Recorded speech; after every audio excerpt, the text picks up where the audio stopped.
सभी को डॉक्टर राजीव रंजन का नमस्कार। आज मैं इस वीडियो में लेके आया हूं सीआरपी के बारे में और एचएससीआरपी के बारे में। सीआरपी क्या है, कब कब कंडीशन में ये बढ़ता है, हाई रहने से आपको क्या क्या दिक्कतें आ सकती हैं, और सीआरपी किस लेवल पे डेंजरस होता है, कौन कौन सी बीमारियां सीआरपी को बहुत ही बढ़ा देती है, क्या क्या घर में और कुछ होम रेमेडीज करें जिससे सीआरपी को कंट्रोल में कर सकते हैं, और कहां से प्रोड्यूस होता है। ये सारी जानकारियां आज मैं आपको इस वीडियो में दूंगा। सीआरपी को लेके मरीज काफी कंफ्यूज होते हैं कि ये क्या है, क्यों बढ़ा है, तो सब कुछ आपको इस वीडियो में मिलेगा। तो चलिए पहले जानते हैं कि सीआरपी और एचएससीआरपी क्या होता है। सीआरपी मतलब सी रिएक्टिव प्रोटीन, एचएससीआरपी का मतलब होता है high sensitive C reactive protein. तो सीआरपी क्यों बढ़ता है, जैसे ही आपके बॉडी में कोई इंफेक्शन या इन्फ्लामेशन या कोई डैमेज चल रहा होता है, कुछ बीमारी चल रही होती है, तो क्या होता है कि ब्लड लीवर को जाके सिग्नल देता है और बोलता है कि कुछ तो खराब चल रहा है। तो लीवर क्या करता है, एक प्रोटीन प्रोड्यूस करता है जो कि ब्लड में जाता है। तो लीवर बोलता है भैया ये लो प्रोटीन, और ये मेजर करके आप पता लगा सकते हो कि कितना खराबी चल रहा है। सो लीवर से ये प्रोटीन प्रोड्यूस होता है, सी रिएक्टिव प्रोटीन, जो कि ब्लड में जाता है।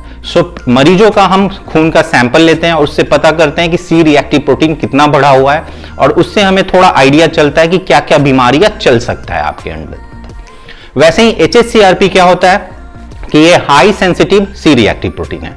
अगर खून की नलियों में कुछ डैमेज चल रहा हो, कोलेस्ट्रॉल लिपिड हाई होके धीरे धीरे उसमें डिपॉजिट और डैमेज कर रहे हो, हार्ट का जो नली होती है, हार्ट की जो वेसल्स होती हैं उसमें डैमेज चल रहा हो, तो high sensitive C reactive protein हम मेजर करते हैं। सो इनका नॉर्मल वैल्यू क्या होता है, जो सीआरपी होता है उसको दो मात्रा में हम मेजर करते हैं, मापते हैं खून लैब में। एक हम बोलते हैं मिलीग्राम पर लीटर और मिलीग्राम पर डेसीलीटर, तो दोनों का वैल्यू थोड़ा अलग हो जाता है। सो मैं बात करूंगा मिलीग्राम पर लीटर की। 0 से 5 मिलीग्राम पर लीटर सीआरपी नॉर्मल होता है। कभी कभी लैब में 0 से 3 भी बोलते हैं, लेकिन यूजुअली 0 to 5 मिलीग्राम पर लीटर नॉर्मल हम बोलते हैं। 5 से 10 अगर मिलीग्राम पर लीटर सीआरपी है आपका, तो हम जनरली सोचते हैं कि कोई स्मोकिंग के कारण, ओबेसिटी के कारण, अगर हाई फैट है आपके बॉडी में, या डायबिटीज है, या स्ट्रेस है, या काफी मरीज जो डिप्रेसिव भी होते हैं तो उनमें भी, या थोड़ा हल्का सा जॉइंट पेन, हल्का माइल्ड सा इन्फेक्शन कहीं है, तो ये 5 से 10 के बीच में आता है।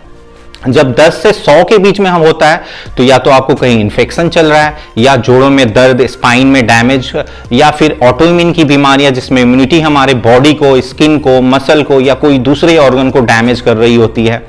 तो ये सब सारी जानकारियां हम प्राप्त करते हैं।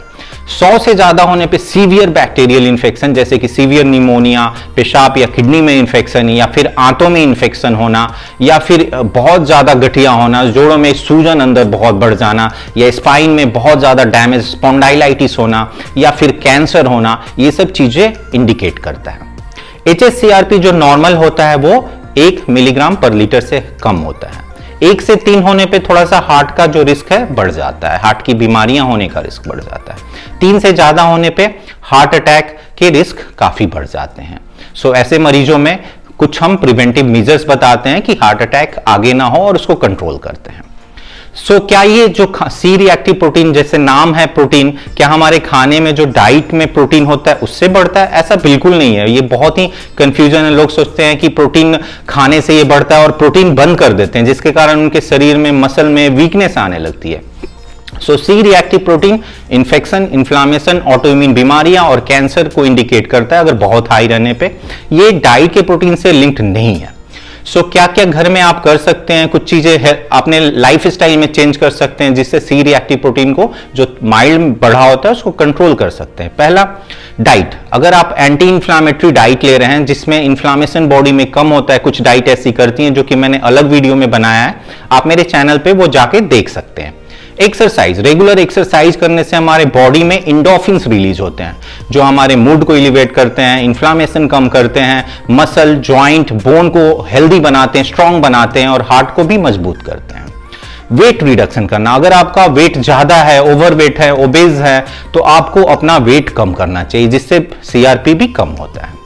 सीआरपी लेके, एचएससीआरपी को लेके जो भी मैंने आपको इंफॉर्मेशन दी है, एक साइंटिफिक नॉलेज है, एक फैक्ट है। अगर सीआरपी, एचएससीआरपी को लेके अगर आपको कोई भी क्वेश्चन पूछना हो तो कमेंट सेक्शन में जाके आप मुझे मैसेज कर सकते हैं। अगर ये वीडियो आपको पसंद आया हो तो कृपया लाइक करें, इस वीडियो को शेयर करें कि कंफ्यूजन कम हो और फैक्ट्स लोगों को ज्यादा पता चले। मेरे इस मेडग्राम चैनल को सब्सक्राइब करें।